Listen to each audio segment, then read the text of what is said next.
Hello friend, Radhe Radhe. हल छठी की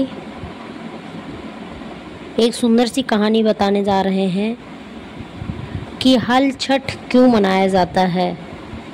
कहीं कहीं इसे हल छठ भी कहते हैं, ललही छठ भी कहते हैं। तो अलग अलग देशों में अलग अलग नामों से जाना जाता है। हमारी यूपी में इसे हल छठ के नाम से जाना जाता है, जो भादों के षष्ठी के दिन होता है। ये क्यों मनाया जाता है ये मैं आप लोगों को बताऊंगी। और इससे पहले अगर आप हमारे चैनल पर नए हैं तो प्लीज़ हमारे चैनल को सब्सक्राइब करिएगा और वीडियो में पूरा बने रहिए।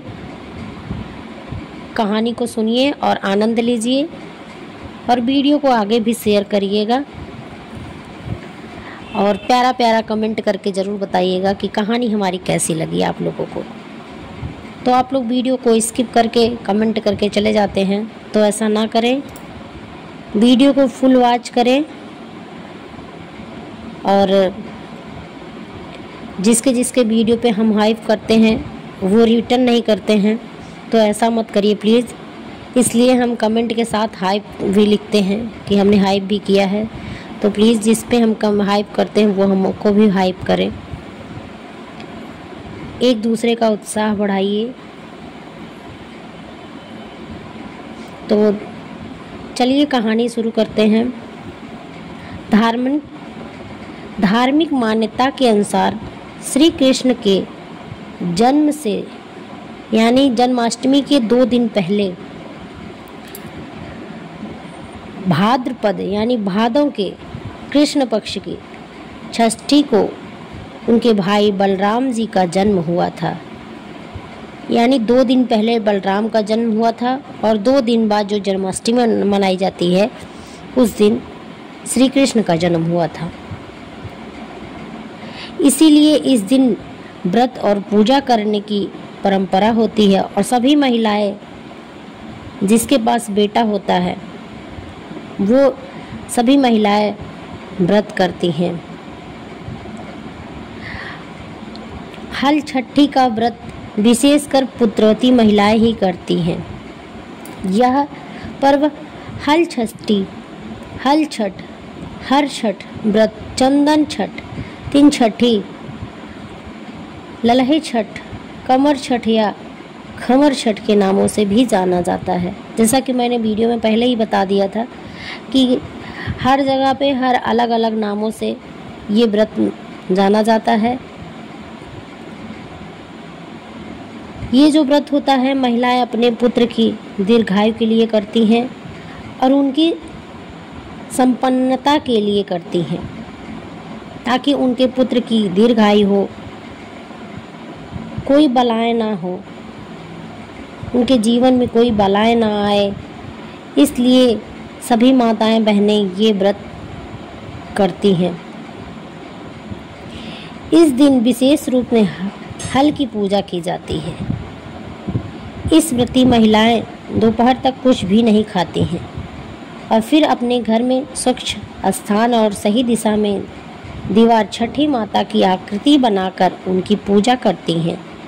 पूजा में दही, तिन्नी के चावल और महुआ आदि चीज़ों का प्रयोग किया जाता है। इस व्रत को करने के लिए कुछ विशेष नियमों का पालन भी करना बहुत ज़रूरी होता है। हल छठ के व्रत में गाय का दूध और दही इस्तेमाल नहीं किया जाता है, क्योंकि गाय का जो बछड़ा होता है वो खेतों में, पहले लोग खेतों में जो हल लेकर के जाते थे तो वो गाय के बछड़ा रहता था। इसलिए गाय का ना दूध लगता है और ना ही उसमें दही और ना ही घी, जो दीपक जलाते हैं वो घी भी नहीं लगता है। और ना ही उस दिन खेत में महिलाएं जाती हैं और ना ही कोई खेत का कोई भी फल हो, कोई भी चीज़ खेतों का उस दिन नहीं खाया जाता है, ऐसा मान्यता है। और चीनी भी नहीं खाया जाता क्योंकि खेत से ही होता है। जो भी चीज़ खेत से होता है वो चीज़ नहीं खाया जाता। इसमें जो पूजा में घी लगता है वो भैंस का रहता है, और आप इसमें भैंस का दूध आप इस्तेमाल कर सकते हैं, और भैंस का दही रहता है, भैंस का ही घी रहता है। ये सब पूजा में शामिल किया जाता है। और हल से जोता हुआ अन्न, कोई फल या अनाज नहीं खाया जाता है।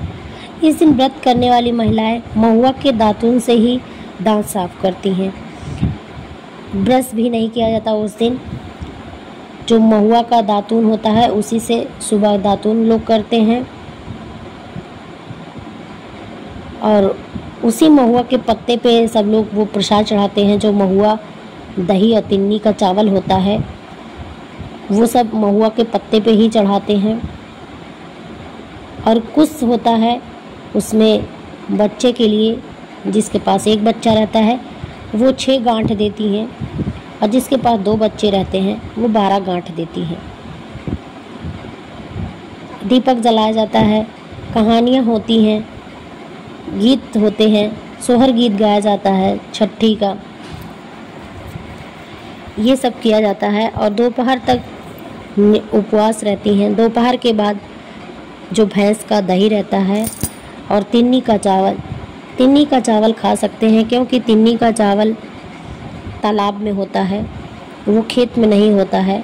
और वैसे भी आजकल कहाँ बोया जाता है, कहाँ नहीं बोया जाता है, ये तो कोई देखने नहीं जा रहा है। लेकिन विश्वास पे इंसान वही जो तिन्नी का चावल होता है, हल्का हल्का रेड कलर में होता है, उसी का लोग इस्तेमाल करते हैं। उसी को चावल बना करके उसी का दही चावल खाते हैं।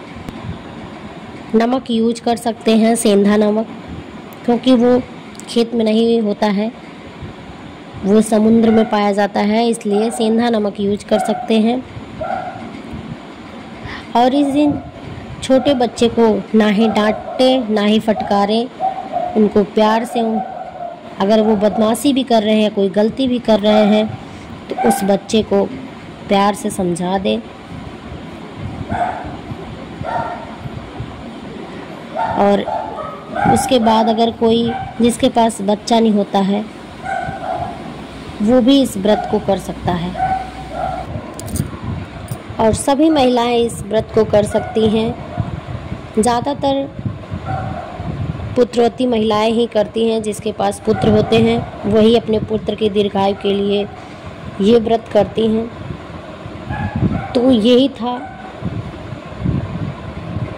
हल छठी की कहानी। बलदाऊ का यानी बलराम का जन्म हुआ था छठी के दिन, इसीलिए छठ मनाई जाती है। आप लोगों को ये हमारी कहानी, छठ की कहानी कैसी लगी कमेंट करके ज़रूर बताइएगा, और उम्मीद करती हूँ आप लोगों को हमारी ये कहानी पसंद आई हो। अगर पसंद आई हो तो प्लीज़ वीडियो को शेयर ज़रूर करिएगा।